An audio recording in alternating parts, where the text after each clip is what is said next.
आपण शेळीपालन व्यवसायामध्ये नवीन असतो आणि आपल्याला समजत नाही की ॲक्च्युली आपल्या बोकडाची ॲक्युरेट किंमत किती आहे आणि ह्याच्यामध्ये आपली फसगत होते. तर सर्वसाधारण बघा, आपण बोकडाची कटिंग केल्यानंतर त्याच्यामधून एक 40% आसपास वेस्ट निघत असतं. तर मोठे जे प्राणी आहेत ना, त्याच्यामध्ये 50 ते 56% आसपास वेस्ट निघतं. आता हे वेस्ट निघतं हे कशावरती डिपेंड आहे? प्राण्याचं वय आहे, त्याच्यानंतर त्यांच्या जाती आहेत, त्याच्यानंतर जे लिंग आहे, म्हणजे बोकडापेक्षा शेळीमध्ये वेस्टचं प्रमाण हे कमी प्रमाणात असतं. त्यामुळे शेळ्या कापण्याकडे लोकांचं जास्त दृष्टिकोन आहे, लक्षात घ्या. त्याच्यानंतर आपण जो आहार देतो त्याच्यावरती डिपेंड आहे.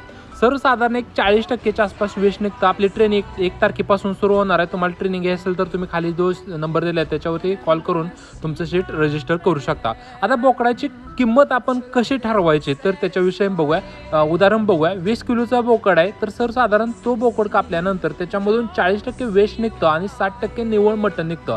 तर 20 किलो बोकडामध्ये 40% वेस्ट म्हणजे 8 किलो निघलं आणि निव्वळ मटण 12 किलो निघलं. आपल्याकडे विक्रीचा रेट आहे ₹700 पर किलोचा आहे. तर जो आपल्याकडे मटण निघलं तर त्याला ₹700 गुणाकार केला तर सर्वसाधारण ₹8,400 येतात. तर ₹8,400 जे आलेले आहेत तर त्याला भागिले बोकडाचं जे वजन आहे 20 किलो ते केलं तर सर्वसाधारण ₹420 येतं. म्हणजे ह्याचं कंक्लुजन एकच निघतंय की ₹420 पर केजीनं जिवंत प्राण्याची तुम्ही विक्री करू शकता.